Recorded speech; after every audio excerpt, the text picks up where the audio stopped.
Hi, ഞാൻ ദീപ. ഇന്ന് ബെഡ്ഷീറ്റിൽ ചെയ്ത ഒരു എംബ്രോയ്ഡറിയാണ് കാണിക്കുന്നത്. ഇത് പേഷ്യൻ്റ് ട്രീറ്റ് ചെയ്ത ഡോക്ടർക്ക് ഒരു ഗിഫ്റ്റായിട്ട് കൊടുക്കാൻ വേണ്ടിയിട്ടാണ് എന്നെ വിളിച്ചത്. അപ്പോൾ ആ ഒരു ക്ലിനിക്കിൻ്റെ ലോഗോ ആണ് നമ്മൾ ബെഡ്ഷീറ്റിൽ എംബ്രോയ്ഡറി ചെയ്തേക്കുന്നത്. ബെഡ്ഷീറ്റിലും പില്ലോ കേസസിലും എംബ്രോയ്ഡറി ചെയ്തിട്ടുണ്ട്. എന്നിട്ടത് ഗിഫ്റ്റ് പാക്ക് ചെയ്ത് അയക്കണമായിരുന്നു. അപ്പോൾ ഇതാണ് ആ ഒരു വർക്ക്. ഇനി അതിൻ്റെ ഫീഡ്ബാക്ക് കേൾക്കാം.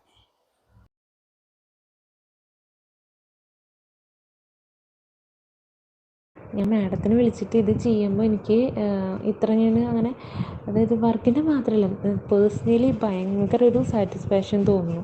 വർക്കും നന്നായിരുന്നു, അതുകൊണ്ട് കൂടെ മാഡത്തിൻ്റെ സർവീസും കറക്റ്റ് നമ്മളോട് ചോദിച്ച് ചെയ്യുമ്പോൾ ഭയങ്കര ഒരു പേഴ്സണൽ ടച്ച്, ഭയങ്കര സന്തോഷം നമുക്ക്. സാർ ഇത് കിട്ടിയപ്പോൾ ഫോൺ വിളിക്കുകയും ചെയ്തു. അപ്പോൾ സാർ പറഞ്ഞു ഒട്ടും എക്സ്പെക്റ്റ് ചെയ്തില്ല ഇങ്ങനത്തെ ഒരു ആവുമെന്ന്. എനിക്കെന്തായാലും നല്ല യൂസ്ഫുള്ളുള്ളൊരു സാധനം തന്നെ ആയി എന്തായാലും നന്നായി എന്ന് പറഞ്ഞു. പിന്നെ അതിലിങ്ങനെ നമ്മൾ ആ എംബ്രോയ്ഡറി ചെയ്തപ്പോൾ സാർ പറഞ്ഞു നല്ല ഭംഗിയിൽ കിട്ടിയിട്ടുണ്ട്, ഈ ഐഡിയ എന്തായാലും നന്നായിരുന്നു എന്നൊക്കെ പറഞ്ഞു. ആൾ നല്ല ഇഷ്ടമായി, നല്ല ഭംഗിയുണ്ട് എന്നൊക്കെ പറഞ്ഞു.